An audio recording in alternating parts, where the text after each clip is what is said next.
كتبنا على بني إسرائيل أنه من قتل نفسا بغير نفس أو فساد في الأرض فكأنما قتل الناس جميعا ومن أحياها فكأنما أحيا الناس جميعا.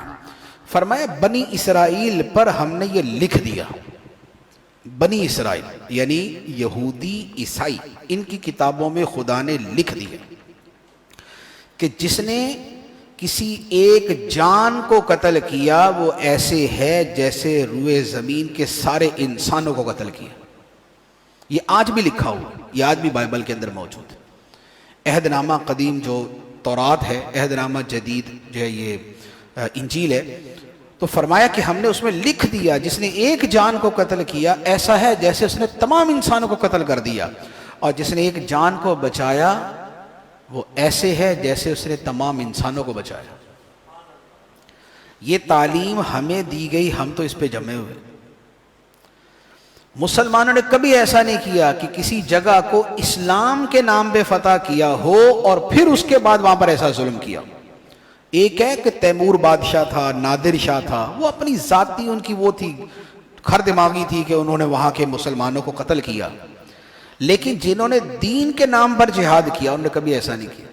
سلطان صلاح الدین ایوبی رحمۃ اللہ علیہ نے اسی بیت المقدس کو فتح کیا تھا.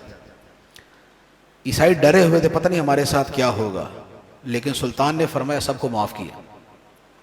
عمر فاروق رضی اللہ تعالیٰ نے بیت المقدس سب سے پہلے آپ نے فتح کیا. فتح کیا، لوگوں کو ڈر تھا پتہ نہیں کیا کریں گے، بڑے سخت ہیں. آپ گئے، فرمایا سب کو معافی. دنیا میں جہاں مسلمان گئے کہیں بھی قتل عام نہیں کیا، لیکن صلیبی جنگوں میں جو مسلمان، جب صلیبی جنگوں کے اندر ہی بیت المقدس کو عیسائیوں نے قبضہ کیا تو پورا شہر خون سے بھر دیا. عیسائیوں نے فتح کیا بیت المقدس کو تو مسلمان سارے شہید کر دیے. مسلمانوں نے بیت المقدس کو فتح کیا تو سب کو معاف کر دیا. یہ تاریخ ہے. چنگیز خان نے مسلمان ممالک کو تباہ کر دیا، ہلاکو خان نے بغداد کو برباد کر دیا، لیکن بدلے میں جب مسلمانوں نے ان ملکوں پہ قبضہ کیا تو کسی کو کچھ نہیں کہا سوائے جنگجوؤں کے. یہ ہے اسلام کی تاریخ. اور آج بھی وہی حال ہے، آج بھی وہی حال. دنیا میں جہاں پر بھی شہید ہوئے، مرے ہیں مسلمان، مرے، خواہ عراق ہے، افغانستان ہے، یا فلسطین ہے، یا جو ہے وہ چچنیا تھا ایک زمانے میں، یا جو ہے یہ شام ہے، یا جو ہے ادھر برما کے اندر، ہر جگہ پہ قتل عام ہوا تو مسلمانوں کا ہوا. کیا اس کے برعکس یہ بھی ہوا کہ مسلمانوں نے قتل عام کیا ہوگا؟ مسلمانوں نے قتل عام کیا نہیں،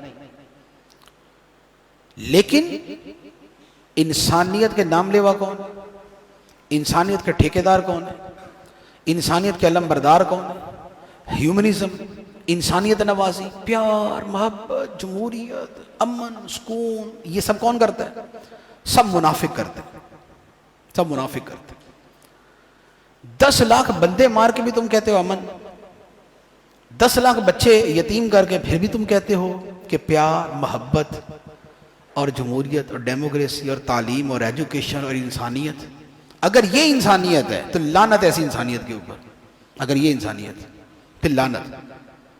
پھر ہمیں غیر انسانیت پسند ہے کہ جس میں کم از کم ہم دوسروں کا خیال تو کریں. تو جہاں انسانیت کے نام پہ حملہ ہوگا وہاں یہ ہوگا، جہاں اسلام کے نام پہ ہوگا وہاں کچھ اور ہوگا. یہ ہے فرق اسلام کے نام لیواؤں کا اور انسانیت کے نام لیواؤں کا. تو اللہ تعالیٰ نے فرمایا ایک جان کو قتل کیا تو تمام انسانوں کو قتل کرنے کے برابر، اور ایک جان کو بچایا تو تمام انسانوں کی جان کو بچانے کے برابر.